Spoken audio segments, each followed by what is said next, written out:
Mother, you can't even remember if you took your blood pressure pill. I'll have to start managing them for you. My daughter-in-law, Susan, stood in my own kitchen holding my weekly pill organizer. She held it out like it was a failed report card.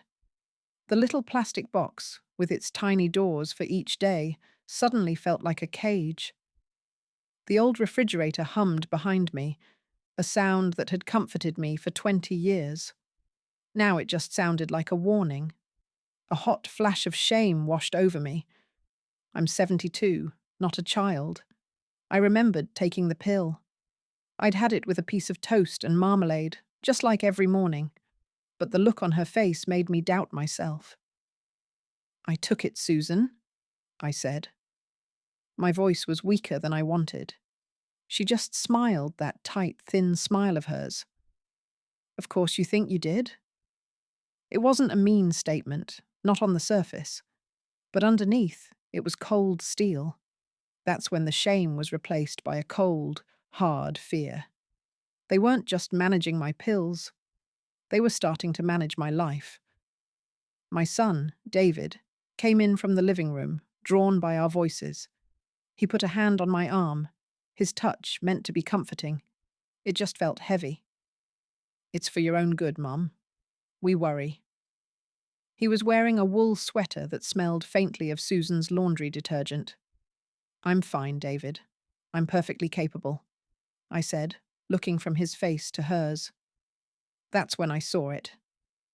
He looked over my head at Susan. It was just a flicker, a tiny shift of his eyes, but it was a look of conspiracy, a look that said, "She doesn't get it yet," a look that confirmed they were a team, and I was the project they were managing. That evening, after they'd gone, the house was too quiet. The scent of Susan's perfume lingered in the air, a cloying floral smell. I sat at my little desk in the corner of the living room. I turned on the small green lamp, the one my husband, Tom, had bought for me. I pulled out my bank statements. I went over them line by line, the rustle of the paper loud in the silence. Everything was in order. My pension check, my social security, the small annuity from Tom. It wasn't a fortune, but it was mine. It was enough for me to live on, to be independent. A knot tightened in my stomach. For now. The next Tuesday was grocery day. Susan insisted on coming along. "To help you with the heavy things, Mum," she'd said. But in the store, she walked beside my cart like a prison guard. I reached for my favorite ginger snap cookies. She took the box out of my cart and put it back on the shelf. "Too much sodium, Eleanor," she said, calling me by my first name like I was a new acquaintance. "And you don't need 2 boxes." David did the same in the canned goods aisle. I picked up 2 cans of corned beef hash. Tom had loved it. Sometimes I made it just to feel him close. "Let's get the low-sodium kind, Mum," David said, swapping the cans. I felt my cheeks burn. People in the aisle were watching. I felt like a child being told she couldn't have candy. That afternoon, they left in a hurry. Susan forgot her purse on my couch. I went to move it to the entryway table so she wouldn't forget it next time. It was unzipped. Tucked inside a side pocket, I saw a glossy piece of paper. It was a brochure. The picture on the front was a brick building with perfectly manicured lawns. The name was printed in cheerful blue letters. Oakwood Assisted Living. I confronted them about it the next morning. I tried to keep my voice steady. I held the brochure in my hand. The paper felt slick and cold. "Susan, you left this here yesterday." She didn't even blink. "Oh, that. Thank you for finding it. It's for Martha's mother.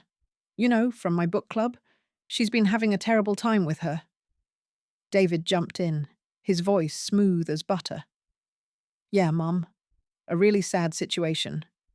We were just getting some information for her." The denial was too quick, too practiced. The lie hung in the air between us, thick and suffocating like humidity before a storm. I just nodded. I put the brochure on the coffee table. "Well, that's kind of you," I said. After they left, I walked to the drugstore on the corner. I didn't buy pills or bandages. I bought a simple spiral notebook and a pack of ballpoint pens. That night, I sat at my desk and opened it to the first clean page. The pen made a small scratching sound as I wrote the date. Then I wrote down everything: the pillbox, the look, the cookies, the brochure, the lie. My church group met on Thursdays in the basement hall. I always looked forward to it. The smell of weak coffee and old hymnals was the smell of friendship. My friend Betty always saved me a seat. But this Thursday, David insisted on driving me. "It's no trouble, Mum. I'll just wait in the car and read," he said. He parked right in front of the church doors. I felt like I was being dropped off at school. As I walked in, I could feel him watching me. Inside, Betty poured me a cup of coffee in a styrofoam cup. "David drove you?" she asked, her eyes full of a gentle concern that felt like pity. "He's just being helpful," I said, forcing a smile. But I saw the looks from the other women. They saw my son waiting in the car like a chauffeur or a warden. My little bit of social life, my one morning a week that was truly mine, now felt tainted. The humiliation was no longer just inside my own home. It was public. The next Tuesday, Susan arrived with a bucket full of cleaning supplies, the air filled with the sharp, chemical smell of lemon polish. "I'm just going to reorganize your kitchen, Eleanor," she said, not asking for permission. "Make things easier for you to reach." She pulled everything out of my cabinets.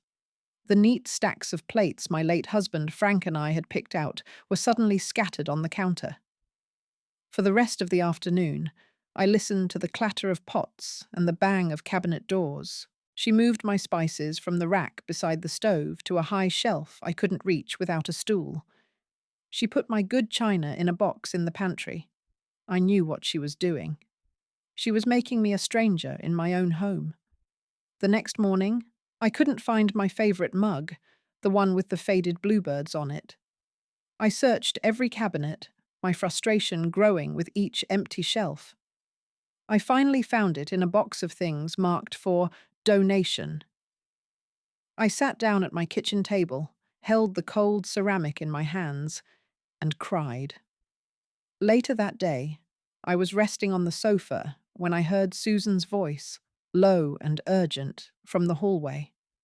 The hum of the refrigerator almost covered it, but I caught the words clearly. She was on her phone. "No, he's with her now," she whispered. "She's getting more confused every day. It's the perfect time." My heart hammered against my ribs, but I forced myself to stay calm. I sat up slowly, smoothing the wrinkles from my skirt. I walked into the kitchen, where Susan was wiping down the already spotless counters. My hands were shaking, but I kept my voice even. "Would you like a cup of tea, dear?" I asked. She jumped, startled. "Oh, Eleanor, you were so quiet. I thought you were asleep." She gave me a tight, false smile. "No, thank you. I have to get going." She left a few minutes later, and the house fell silent except for the ticking of the old grandfather clock in the hall. The phrase, "perfect time," echoed with every tick. Perfect time for what? To put me in a home? To take over my house? A cold wave washed over me. I had spent the last year feeling sad and pushed around.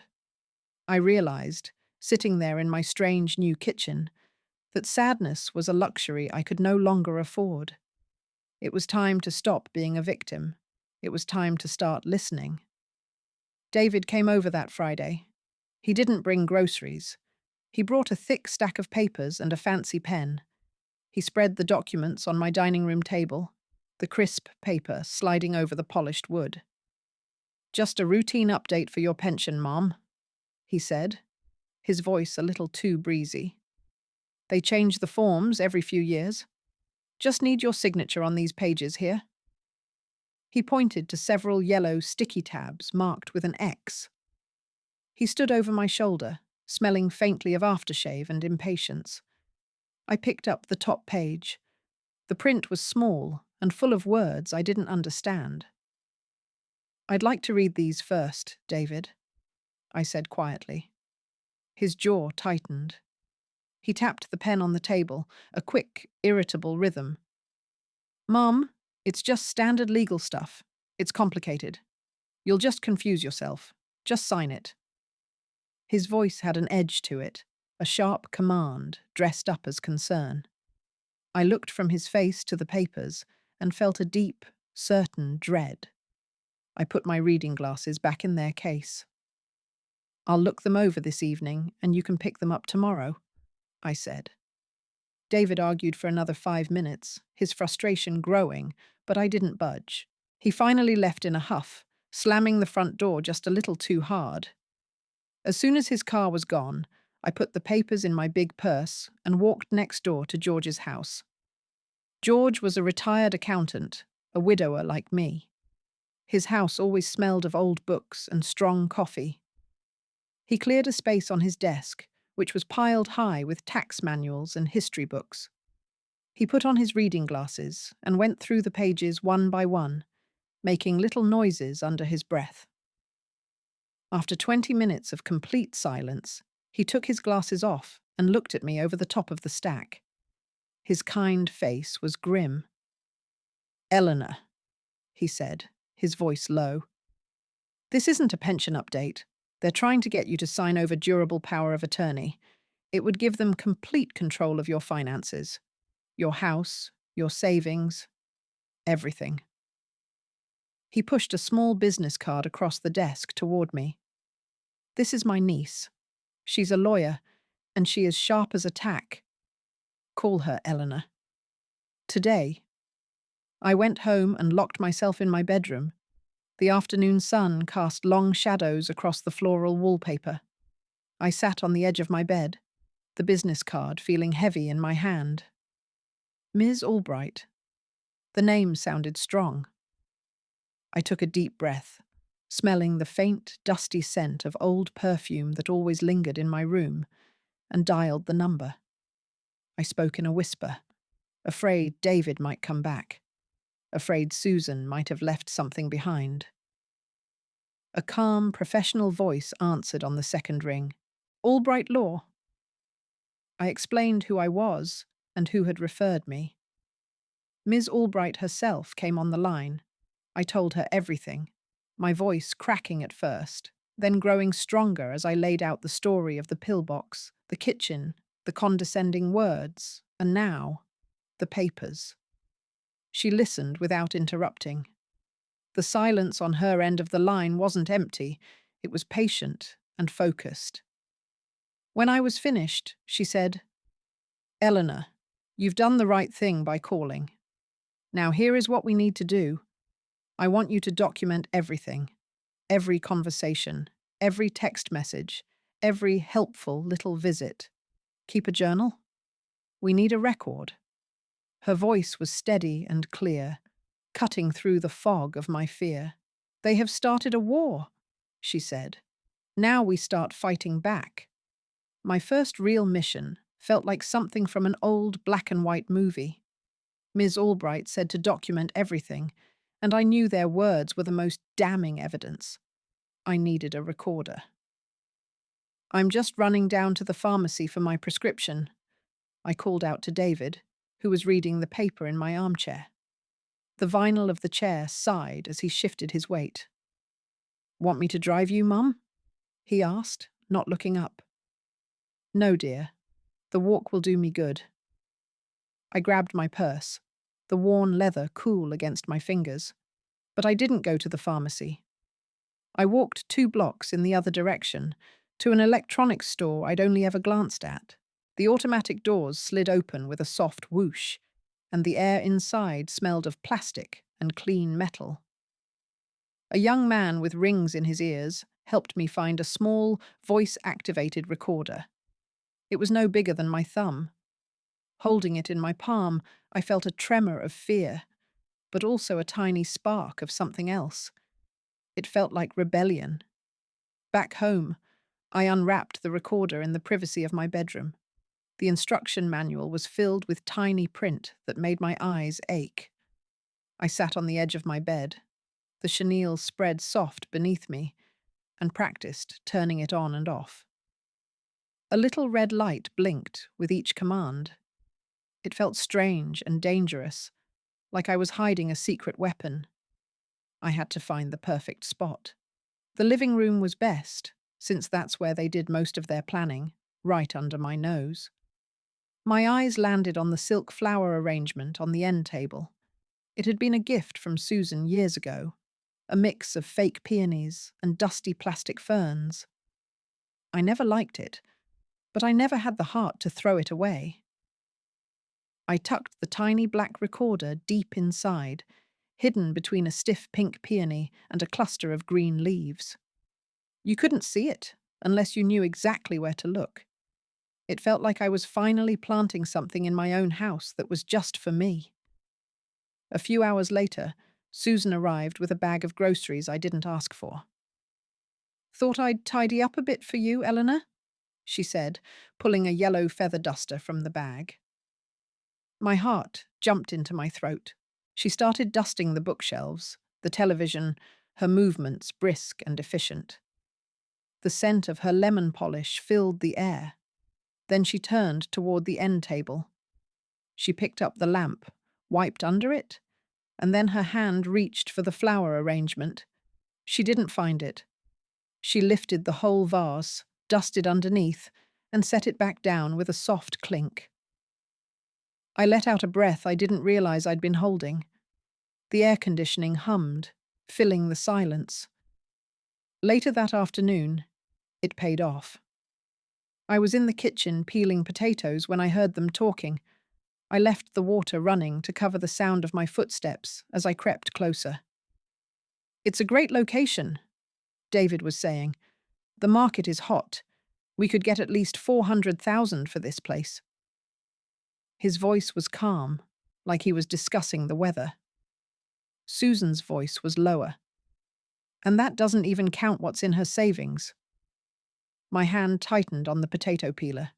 The cold, smooth skin of the potato felt like stone. They weren't talking about a house. They were talking about my house, my home, the place where I raised them. I leaned against the doorframe, the wood cool against my cheek.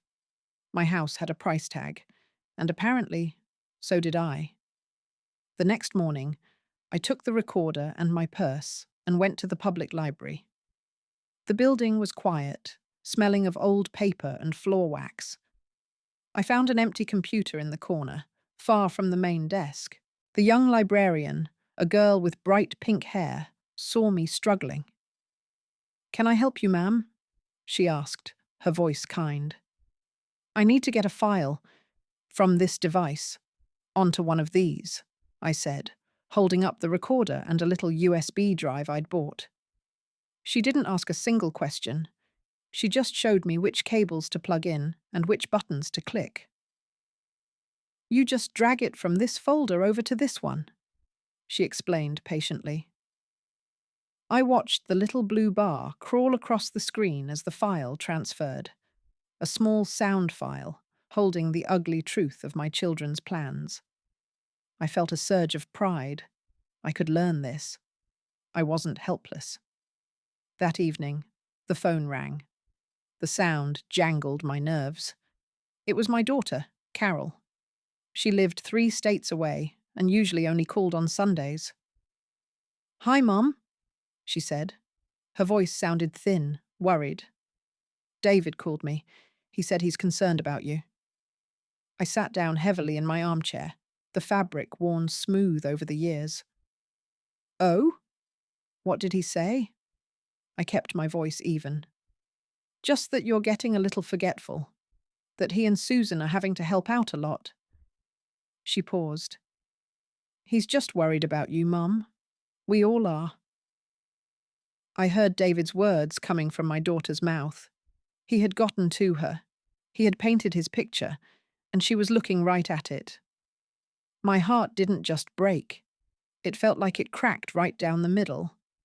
I held the phone to my ear, listening to my own daughter recite the lines they had fed her, and with my other hand, I quietly switched on the little recorder sitting on the table beside me.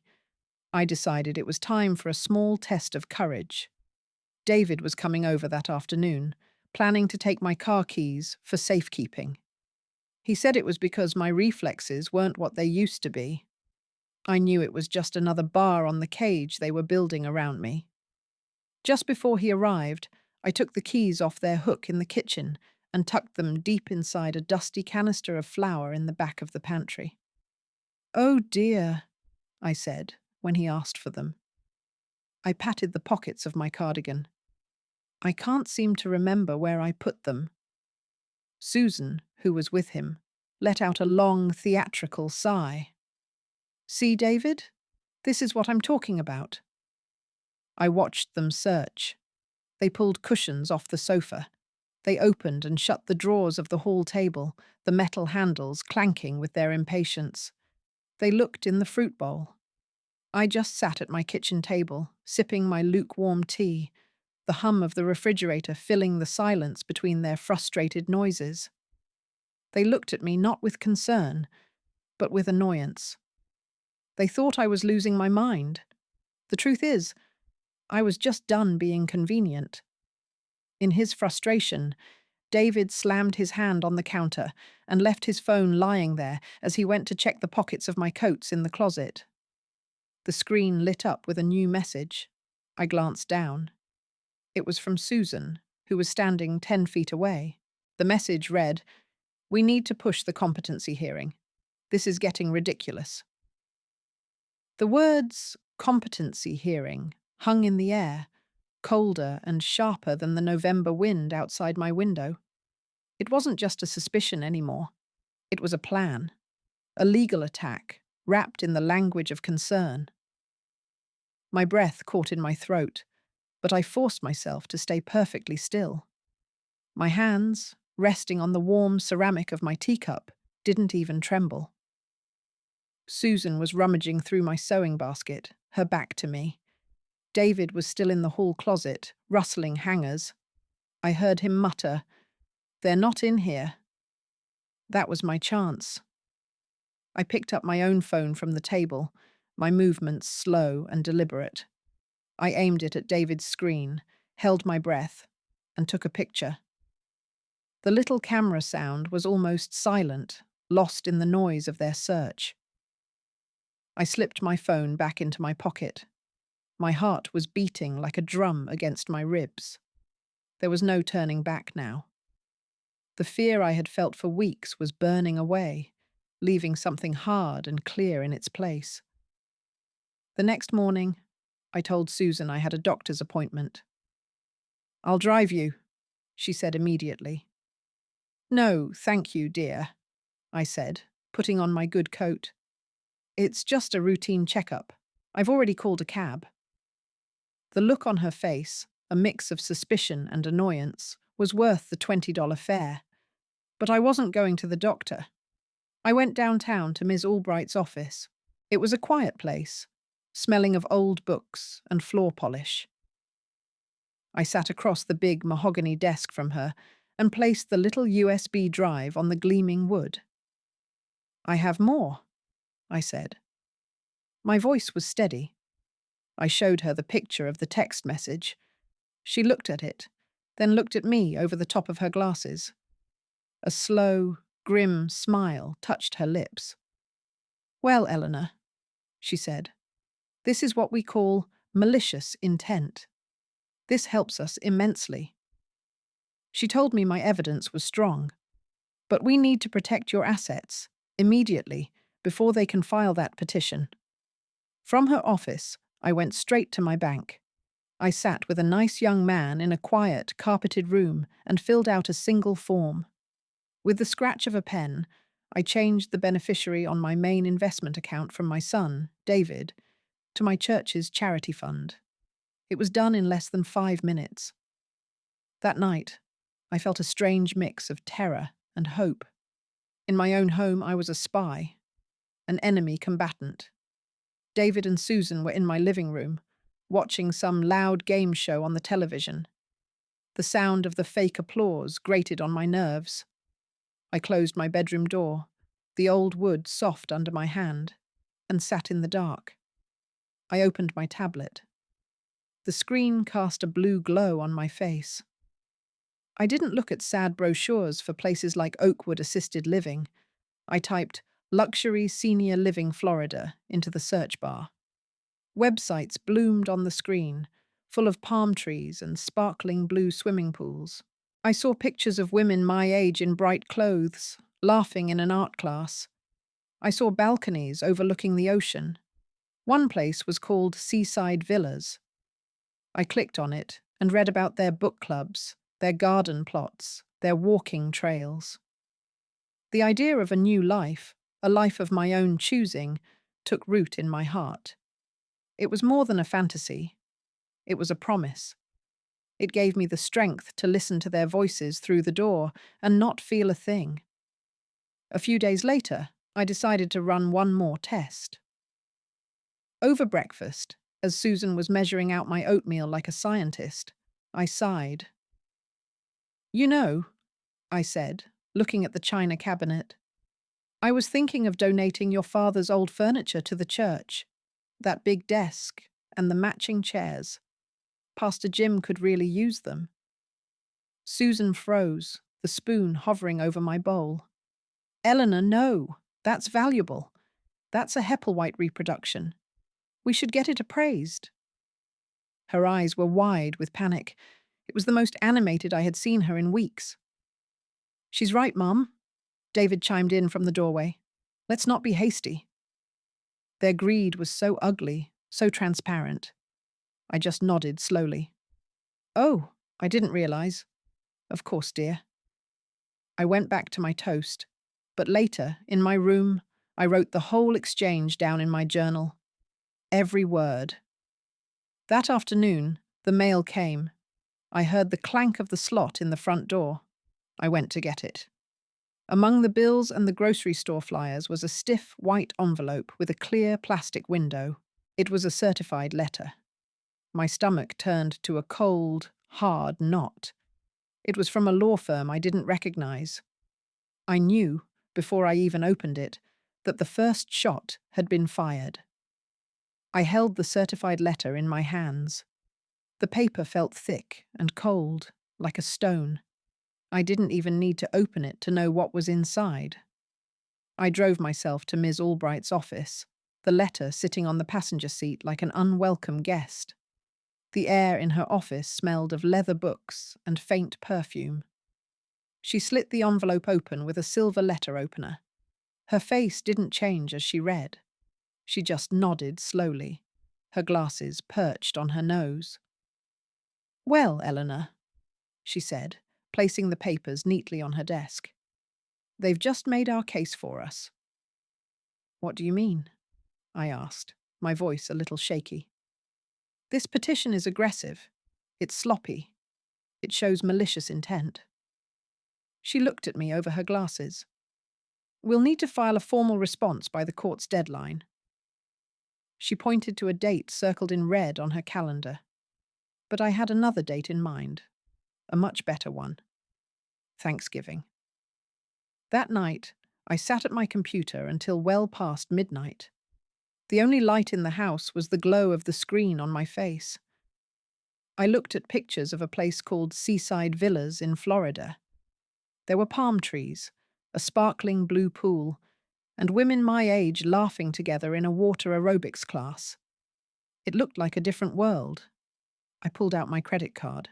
With a few clicks, I put a down payment on a one-bedroom apartment with a screened-in balcony. Then I called and arranged for movers. The man on the phone was polite and efficient. The next morning, I picked up my own phone. I called David.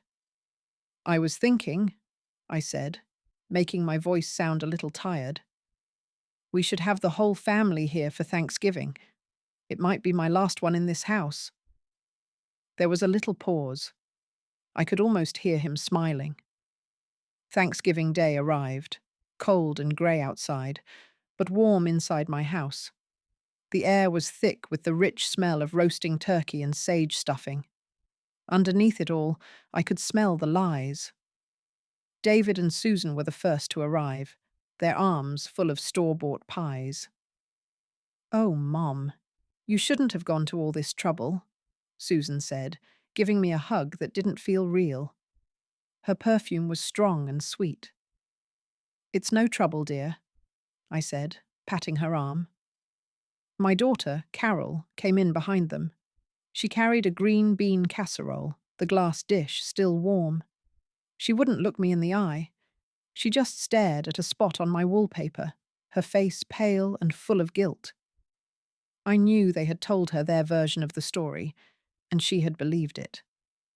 I let them fuss over me. I let David carve the turkey, his hands sure and steady, as if he already owned the place. I let Susan direct traffic in my own kitchen, telling Carol where to put the casserole. I played my part perfectly. "Mum, where's the gravy boat?" Susan asked, her voice dripping with false patience. I looked around the dining room with a blank expression. "The gravy boat? Oh dear, I can't seem to remember." I saw her exchange a tiny, smug look with David. Later, as we were passing the mashed potatoes, I looked at the calendar on the wall. "Is it Friday today?" I asked. "It's Thursday, Mom," David said gently, patting my hand. "It's Thanksgiving." They thought they had already won. The pity in their eyes was so thick, I could have scooped it up with a spoon. Dinner was served. The clink of silverware against my good china was the only sound for a moment. Everyone was seated, their plates piled high. David was just about to take his first bite of turkey. I picked up my fork and tapped it gently against the side of my water glass. The clear, high-pitched ring cut through the quiet. Everyone stopped and looked at me. "I have an announcement to make," I said, my voice perfectly calm and steady. Then, I reached into the pocket of my cardigan. I pulled out a small black Bluetooth speaker, no bigger than a teacup, and placed it right in the center of the table, next to the bowl of cranberry sauce. I pressed the play button on my little phone. The Bluetooth speaker, sitting right next to the gravy boat, came to life. My own voice, sounding a little shaky, filled the air.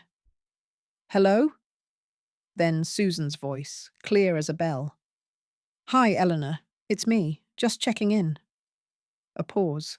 Then, the sound of her hand covering the receiver, but not well enough. Her muffled whisper to David. "She sounds confused already." The color drained from Susan's face. She looked like she'd bitten into a lemon. David froze, his fork loaded with stuffing halfway to his mouth. The only sounds in the room were the hum of the refrigerator and their own recorded voices. Next, I played the part where Susan complained about having to drive me to the pharmacy. "It takes up my whole Tuesday," her recorded voice whined. "And for what? A $5 copay and a carton of milk." Then came the real gem, David's voice, low and conspiratorial. "I talked to Bill from the bank. He says the house alone, in this market, at least 400,000. Susan's sharp intake of breath was audible on the recording. And that's not even counting her investments. The silence in my dining room was so thick I could have carved it like the turkey. My son and his wife just stared at the little black speaker as if it were a snake. Then I played the last one, the phone call with my daughter. Carol's recorded voice was full of false concern. "David just says you seem forgetful, Mum. He's worried about you living alone." "And what do you think, Carol?" my voice asked on the recording. A long, terrible pause. Then Carol's sigh. I think he's probably right. At the dinner table, the real Carol burst into tears. A loud, ugly sob. "Mum," she gasped. "Mum, I'm so sorry." I didn't look at her. I kept my eyes on David. His face was no longer pale with shock. It was red with pure fury. "And for those of you who prefer the written word," I said, my voice perfectly steady, "there's this." I held up my phone, my thumb resting on the picture I'd taken of David's screen. I read his text message to Susan aloud. "We need to push the competency hearing. This is getting ridiculous." A chair scraped against the wood floor. "You had no right!" David roared. He lunged across the table, knocking over a glass of water. His hand reached for my phone, his fingers like claws. I pulled the phone back just in time, my movements calm and deliberate. The water spread across the tablecloth, a slow, dark stain. "Sit down, David," I said. My voice wasn't loud, but it cut through his anger like a knife. He stopped, halfway over the mashed potatoes, and slowly sank back into his chair. "There's more," I continued. I folded my hands on the table. "My lawyer, Ms. Albright, has copies of everything you just heard, and that photo. She has already filed a response to your little court petition, citing harassment and emotional distress." I looked from David to Susan. "My will has been changed. My trust has been amended. You are no longer beneficiaries of my estate." I delivered the final blow. My voice was as calm as the still air in the room. "You called me a danger to myself," I said, looking directly at David. "You were right. I was in danger, living here with you." His mouth opened, but no sound came out. "So, I'm leaving. The movers will be here at 8 a.m. tomorrow. I'm moving to Florida." I stood up slowly. The damask napkin felt heavy in my hand. I placed it on the table next to my plate of untouched turkey. Then I turned and walked out of the dining room without a backward glance. I went straight to my bedroom and turned the old brass lock. The click was the loudest sound I had ever heard. Downstairs, the shouting started. David's angry roar, Susan's shrill accusations. I could even hear Carol sobbing. I sat on the edge of my bed, my hands folded in my lap, and just listened. It went on for what felt like an hour. Finally, I heard the front door slam, then the sound of car engines revving and tires squealing on the pavement. The house fell silent. A deep quiet settled in my bones. I felt no sadness, no regret. Only a profound, quiet relief. The revenge was complete. The rest was just my life. The moving truck arrived at 8 o'clock sharp, just as I'd said. It rumbled down my quiet street, its engine a promise. I sat in my favourite armchair with a cup of hot tea, the steam warming my face, and pointed. That box, that lamp, not that chair. The young men were strong and respectful. Around 10, David's car pulled up. He and Susan marched up the walkway. "Mum, what is going on?" he yelled through the open door. One of the movers, a big fellow named Mike, blocked the entrance. "Sorry, sir. Mom said no visitors." I watched them from the living room window, their faces twisted in anger. Susan was crying. David was on his phone, probably calling his lawyer. I just took a sip of my tea and turned away. A few hours later, I was on a plane. I had one suitcase in the cargo hold and my good leather purse on my lap. Everything else I owned was on a truck, heading south. I looked out the small, thick window. The houses and streets of my old life shrank until they were just a pattern on the ground. Then we rose into the clouds, a sea of white fluff under a brilliant blue sky. It felt like I was shedding 100 pounds of weight, one cloud at a time. The hum of the jet engines was a lullaby. This was a new beginning. I didn't know what was next, and for the first time in years, that felt wonderful. Seaside villas was even more beautiful than the pictures online. Palm trees swayed in a gentle breeze that smelled of salt and flowers. My new apartment was on the second floor. It was filled with afternoon sunlight, and the walls were a cheerful, buttery yellow. From the balcony, I could see a garden full of hibiscus and bougainvillea. I stood there for a long time, just breathing.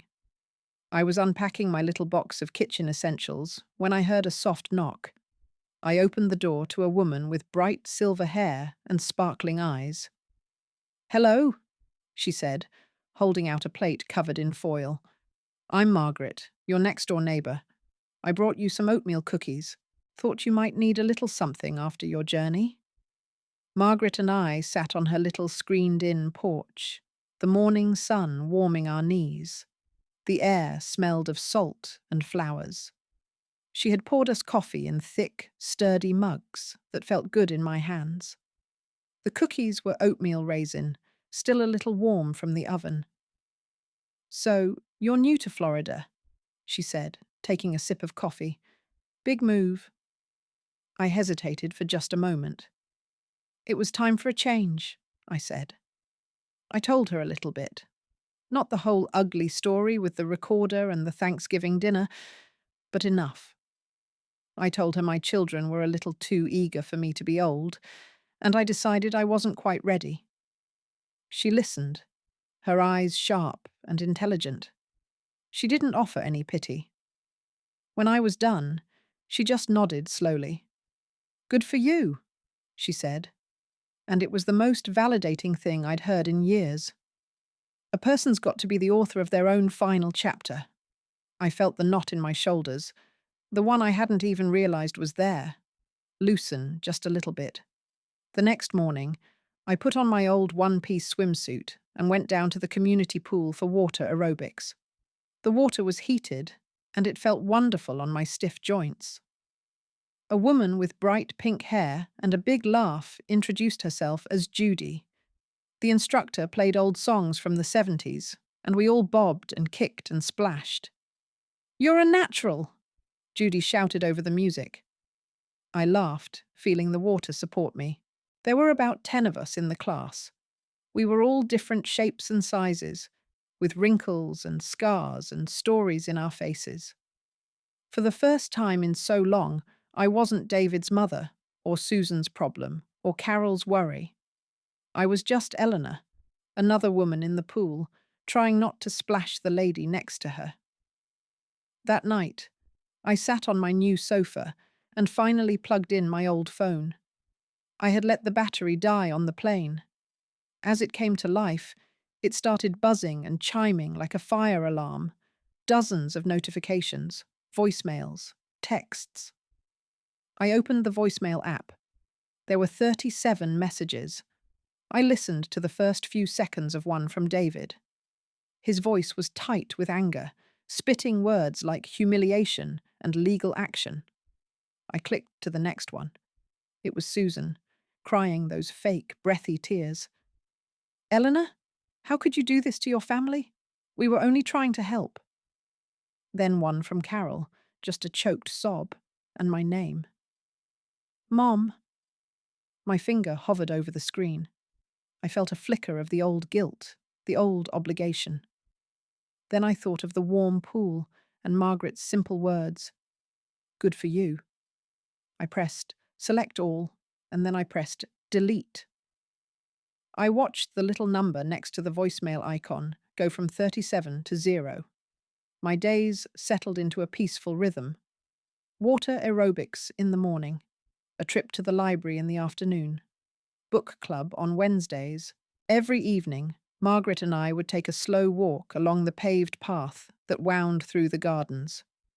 My world felt quiet and safe. One afternoon, I went to the store and bought a new set of dishes. They were bright yellow, like sunshine on a plate. I was unpacking them, humming along to the radio, when I saw the mail on my counter. There was a thick, business-sized envelope with my name on it. My old address had been crossed out, and my new one was written in my son's angry scrawl. The return address was a law firm I didn't recognize. David's lawyer. My hands started to shake. I held the letter for a long time, feeling its weight. I could feel my heart beating fast, that old panic creeping back in. I imagined all the words inside, the threats, the accusations. I walked over to my little desk, took out a fresh envelope and a stamp, and addressed it to Ms. Albright.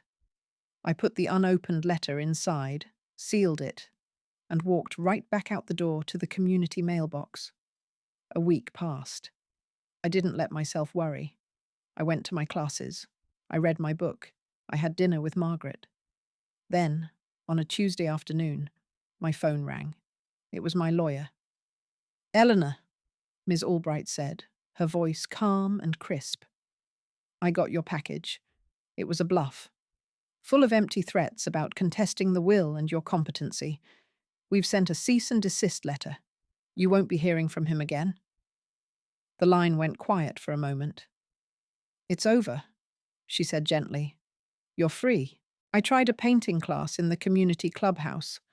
The room smelled of turpentine and coffee. I wasn't very good. My water lilies looked more like blue potatoes. But I loved the feeling of the brush in my hand, the thick dab of yellow paint on the canvas. The instructor, a woman with paint-stained fingers, came over to my easel. "Don't worry about what it looks like, Eleanor," she said, her voice kind. "Worry about how it feels to make it."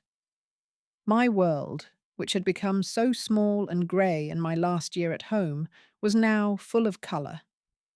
Bright reds and deep blues that I put there myself. My hands were a little shaky, but they were my hands, making my own choices on my own canvas. A handwritten letter arrived from Carol. It was forwarded from my old address, but the envelope was new. She must have found my new address somehow. The stationery was a pale blue, the kind she always liked. Her handwriting, so familiar, looped across the page.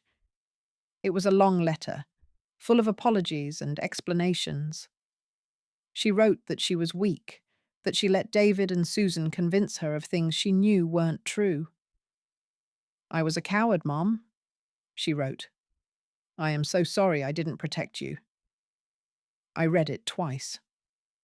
I folded the pages and put them back in the envelope. I slid it into the drawer of my bedside table, next to a book I was reading. I wasn't ready to respond. I wasn't even sure what I felt. Margaret hosted a potluck dinner in the common room. I brought my lemon meringue pie, the one my husband always loved. The room was full of chatter and the clinking of forks on plates. It smelled like baked ham and warm bread. A gentleman came over to the dessert table while I was cutting a slice for myself. "I have to say," he told me, "that is a work of art." He was tall, with kind eyes behind a pair of wire-rimmed glasses. "I'm Arthur." "Eleanor," I said, handing him a plate. "I hope it tastes as good as it looks." He took a bite and smiled. "Even better." We talked for a few minutes, and I learned he was a retired architect and a widower. He was easy to talk to. He didn't ask a lot of prying questions. He just listened. A few days later, Arthur saw me heading out for my evening walk. "Mind if I join you, Eleanor?" he asked. I was happy for the company. We walked along the paved path that wound through the gardens. The air was warm and smelled of salt from the ocean and night-blooming jasmine. We talked about our late spouses, about our children. He told me about the buildings he designed, and I told him about the quilts I used to make. It was a comfortable conversation. We weren't trying to impress each other. We were just two people sharing the stories that made us who we were. As the sun dipped below the horizon, painting the sky in shades of orange and pink, he paused. "There's a local orchestra playing at the park on Saturday," he said, looking at me directly. "I was wondering if you would like to go with me." I said yes. The moment the word left my mouth, I felt a flutter in my stomach that I hadn't felt in 50 years. It was a silly, girlish feeling, but it was nice. I went to a little boutique near the community and bought a new dress. It was a soft blue linen, simple and comfortable. The concert was lovely. We sat on a park bench with a thermos of coffee Arthur had brought. The music drifted through the warm night air. He didn't try to hold my hand or put his arm around me. He just sat beside me, a quiet, reassuring presence. It wasn't about romance.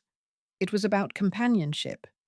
It was about sitting next to another person who saw me not as a burden or a problem to be managed, but simply as Eleanor.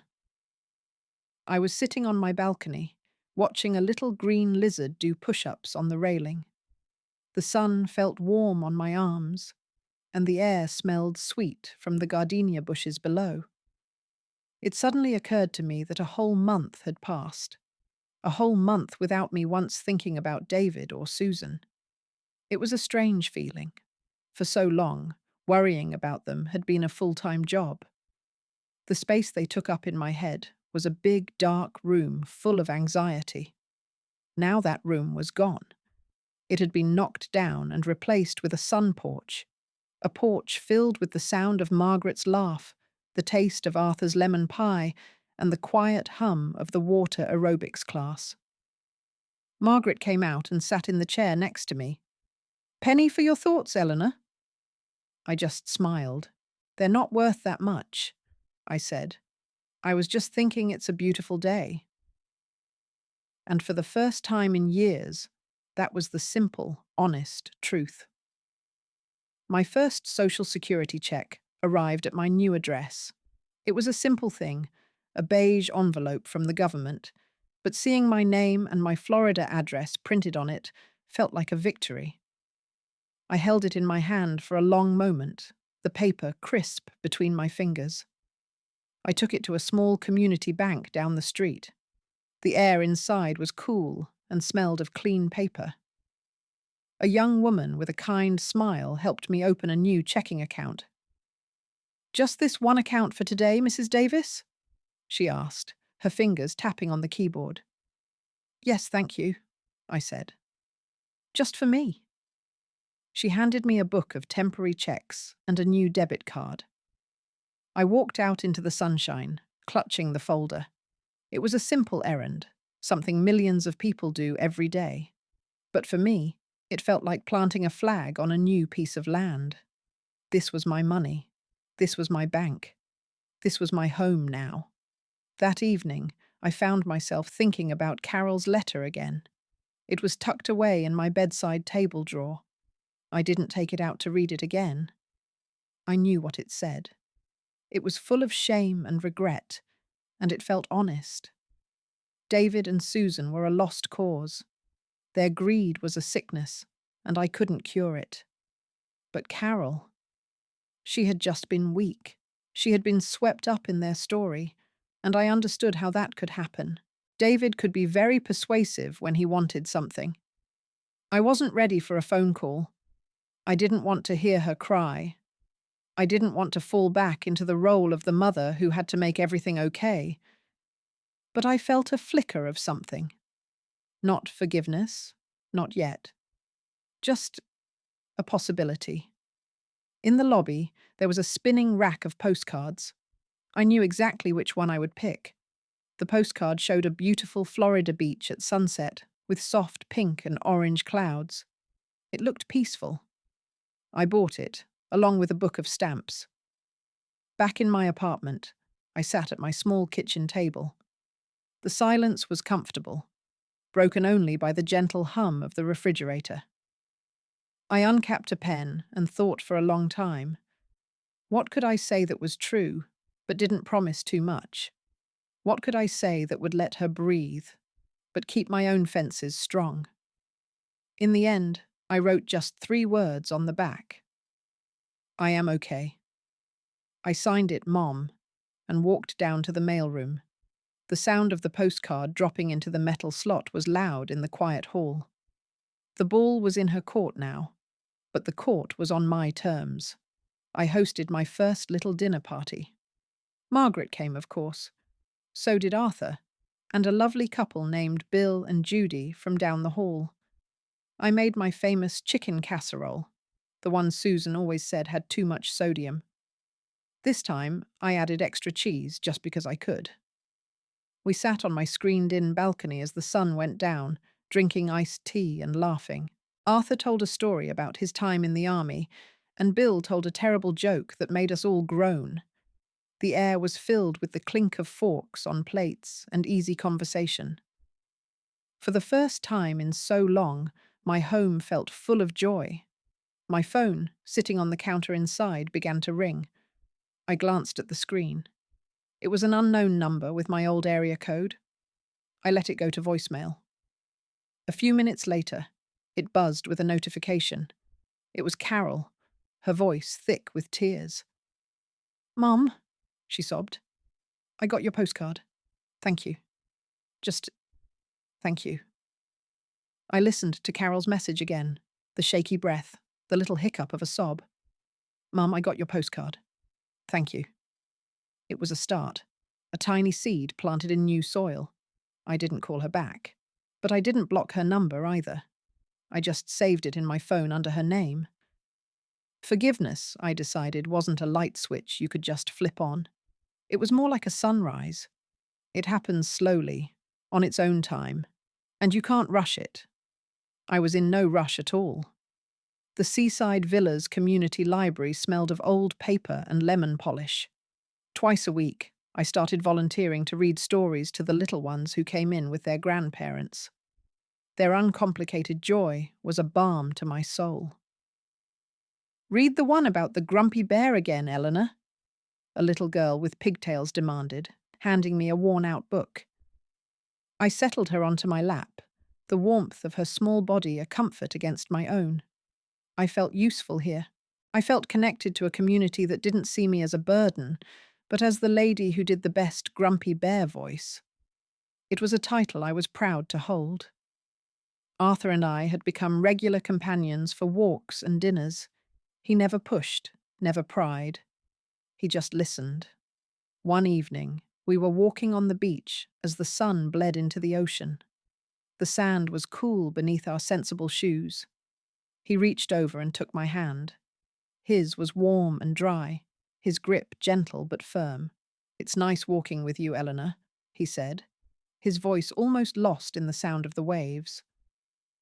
"Very nice," I agreed, and squeezed his hand back. My new life was richer and sweeter than I ever could have imagined. I thought back to that awful day in my kitchen, with Susan holding my pillbox like it was evidence of a crime. The memory was hazy now, like a scene from someone else's life. A sad, black and white movie I'd watched a long time ago. "You can't even remember if you took your blood pressure pill." Her voice echoed faintly, but it had no power over me anymore. My life now was in vibrant technicolor.